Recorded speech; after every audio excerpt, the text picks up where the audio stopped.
శ్రీమాత్రే నమః. ఈరోజు వీడియో మనము కార్తీక మాసం నెల రోజులు పూజ చేసుకుంటాం కదండి. మనము అమావాస్య అయిన రోజు పాడ్యం రోజు మనము దీపదానము, ఉసిరిదానము, వస్త్రదానము మనం ఇచ్చుకుంటాం కదండి. అది ఎలా సాలగ్రానము దానము ఇప్పుడు మనం ఈ వీడియోలో చూద్దామండి. మనము ఇది ముందుగా ఏంటంటే ఇలాగ గుడిలో అయినా పర్వాలేదు, మన గుడిలో అయినా ఇలా పసుపు రాసుకోవాలి. చూడండి, పసుపు రాసుకొని ఇక పద్మ ముగ్గు వేసుకోవాలి. ముగ్గు వేసుకున్న తర్వాత నాలుగు పక్కల ఇలాగ ముగ్గు వేసుకోవాలి. వేసుకున్న తర్వాత ఇదిగోండి చూడండి, ఇత్తడి పళ్ళెము ఇలా పెట్టుకోవాలి. ఇత్తడి పళ్ళెం పెట్టుకొని మనం ఈ పళ్ళెంలో బియ్యం వేసుకోవాలి. ఇలాగా దీపదానం ఇచ్చినప్పుడు మనం ఇలాగా తీసుకెళ్ళాలి, గుడికైనా ఇలాగ తీసుకెళ్ళాలి. ఇలా తీసుకెళ్ళి బియ్యం ఇలా పోసాం కదండి. మనము ఒక తమలపాకు,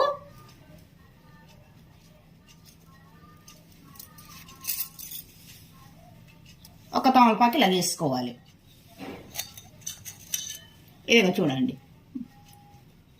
ఈ పిండిది ఏంటంటే మనం ఈ బియ్యం పిండిలో కొంచెం బెల్లము, కొంచెం నెయ్యి, బియ్యం పిండి వేసుకొని ఇలా ప్రమిద తయారు చేసుకోవాలి. మనం ఈ ప్రమిద తయారు చేసుకున్న తర్వాత మనము దీనికి బొట్లు పెట్టుకోవాలి.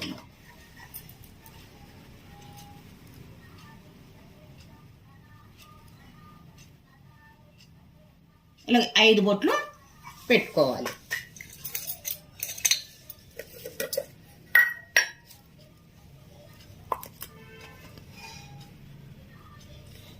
ఒత్తులు 2 ఒత్తులు ఇలా పెట్టుకోవాలండి.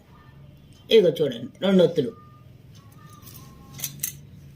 తప్పనిసరిగా రూపాయికైనా కానీ 2 రూపాయల కానీ డబ్బులు మాత్రం కంపల్సరీగా ఇలా పెట్టుకోవాలి. ఇంకొక కాయిన్ పెట్టుకున్నాం కదండి. కాయిన్ పెట్టుకున్న తర్వాత మనము పువ్వులు ఈ దీపారాధనకు ఇలా పెట్టుకోవాలి. 2 అక్షంతలు వేసుకోవాలి. ఇప్పుడు దీపారాధన ఇలాగ గుళ్ళో ఇలా ఇచ్చుకున్నాను.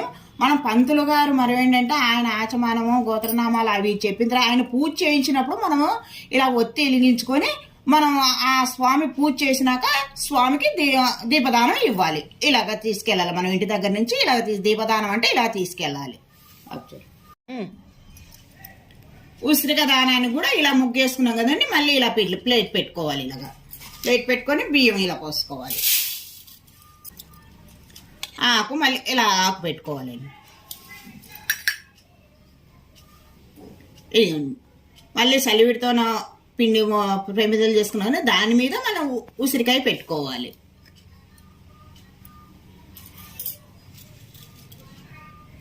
ఇలా పెట్టుకోవాలి.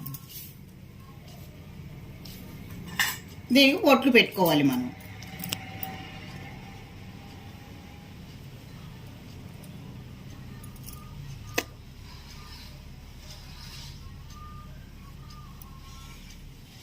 ఈ ఉసిరికాయల మీద మనము దీపాలు ఒత్తులు పెట్టుకోవాలి.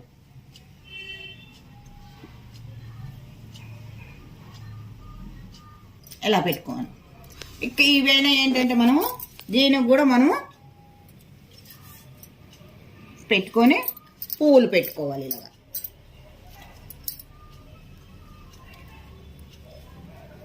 ఇలా పువ్వులు పెట్టుకొని ఆ పంతులు మనము సంకల్పం చెప్పించుకుంటారు. గోత్రనామాలు చెప్పిన తర్వాత ఆయన దీపారాధన వెలిగించమని చెప్తారు కానీ అప్పుడు వెలిగించుకున్న తర్వాత అప్పుడు ఈ స్వామికి మనము ఇలాగా దీపదానము, ఉసిరికి దానం ఇలాగ ఇవ్వాలి.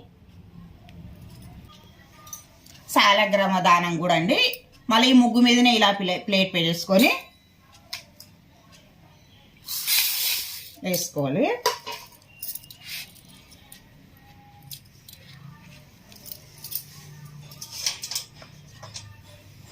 సాలగ్రామ దానం ఏంటంటే మనము గుళ్ళోనే పంతులు గారు ఇస్తారండి. నేను ఇంట్లో ఉన్నది కనుక మీకు చూపిస్తున్నాను. నేను ఈ సాలగ్రామ దానం కూడా ఆ స్వామి సంకల్పం చెప్పుకున్న తర్వాత మనము ఆయన దీపారాధన అన్ని అయిపోయిన తర్వాత ఆయనకు దానం ఇచ్చేటట్లు ఈ సాలగ్రామం ఇలా పెట్టి ఇచ్చుకోవాలి. దీనికి కూడా ఇలా పువ్వులు పెట్టేసుకొని ఇలా చేస్తాం. మన దీపదానం ఇస్తున్నాం కదండి. దీపదానం ఇచ్చినప్పుడు కూడా మనము ఎండి ప్రమిద, బంగారు ఒత్తి పెట్టి మనం ఆ రోజు పాడ్యం రోజు మనము దానం ఇవ్వాలి. ఇలా ఇవ్వాలి. ఇదిగో చూడండి, ఇలాగ నేను ముందు చూపించడం మర్చిపోయానండి. ఇప్పుడు చూపిస్తున్నాను. ఇదిగో అలాగా ఇలాగ మనం దానాలు 3 ఇచ్చుకోవాలి. ఆ రోజు పాడ్యం రోజు ఇలాగిచ్చుకోవాలి. పోలిపాడిన రోజు వస్త్రదానం ఏంటంటే చూడండి, ఒక పంచలు జత, ఈ పంచలు పెట్టుకున్నాం కదండి. ఒక టవలు జోడుగా ఇస్తే టవల్ అవసరం లేదు, కానీ ఒక పంచ ఒకటే ఇచ్చేటట్టుంటే మనం ఈ టవల్ కూడా ఇలా పెట్టుకోవాలి. ఇలా పెట్టుకున్న తర్వాత తాంబూలము 3 ఆకులు 2 ఒక్కలు తాంబూలం ఇలా పెట్టుకోవాలి. పంతులు గారికి ఇలా ఇస్తున్నారు. డబ్బులు పెట్టేసి మనం ఇలాగా స్వామికి ఇచ్చి మనం దండం పెట్టేసుకోవాలి. ఆ రోజు మనం ఈ దీపదానము, ఉసిరిక దానము, సాలగ్రామ దానము, వస్త్రదానము ఈ వీడియోలో చూసాం కదండి. మనం నెక్స్ట్ వీడియోలో కలుసుకుందాం. వీడియో నచ్చితే లైక్ చేయండి, షేర్ చేయండి, సబ్స్క్రైబ్ చేయండి. Thank you.